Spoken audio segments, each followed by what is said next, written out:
Salut tout le monde. Bonjour, bonsoir. J'espère que vous allez bien. Tout le monde va bien. En fait, pour ceux qui ne me connaissent pas, moi c'est Joseph. Et je suis là avec vous comme ça pour un partage, pour un échange en ce qui concerne la mécanique des engins.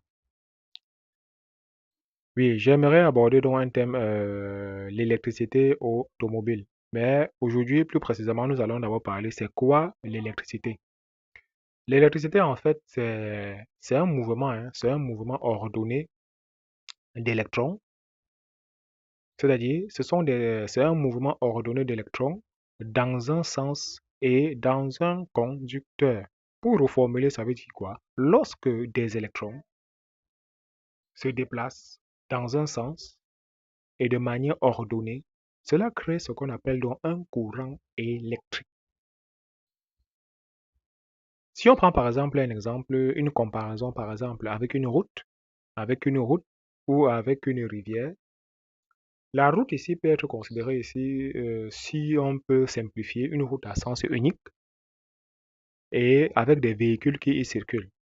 Les véhicules ici peuvent représenter les électrons et le conducteur représente la route. Et comparativement aussi avec la rivière de l'eau, la rivière représente, le conducteur représente la rivière et l'eau représente les électrons.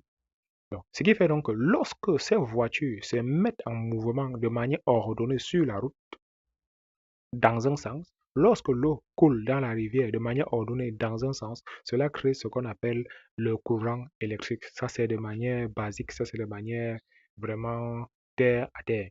Maintenant, ce mouvement-là, c'est ça donc qu'on exploite afin donc de faire fonctionner nos différents équipements. Que ce soit un ventilateur, que ce soit pour faire fonctionner une pompe électrique, que ce soit pour faire fonctionner un haut-parleur, que ce soit pour faire fonctionner n'importe quoi. Maintenant, il y a donc deux types de courant électrique, deux types d'électricité. Il y a ce qu'on appelle le courant alternatif et il y a ce qu'on appelle le courant continu. Le courant continu ou le courant alternatif, je vais dire, je commence par cela. Le courant alternatif, c'est le courant que nous utilisons à la maison.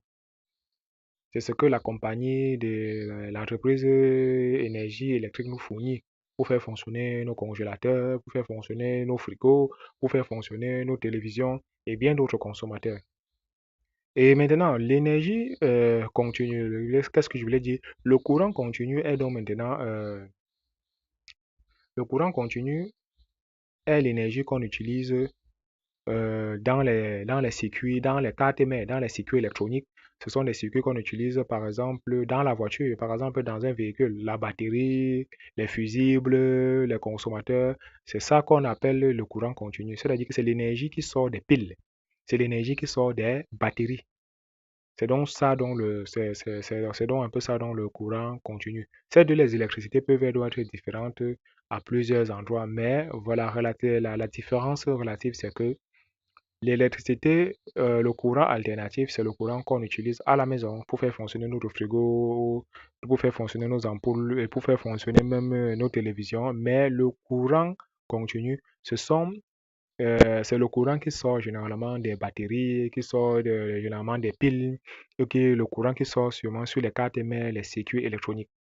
Donc voilà à peu près de manière terre à terre ce que c'est que le courant électrique. Donc c'est tout pour aujourd'hui. J'espère que la vidéo vous a plu.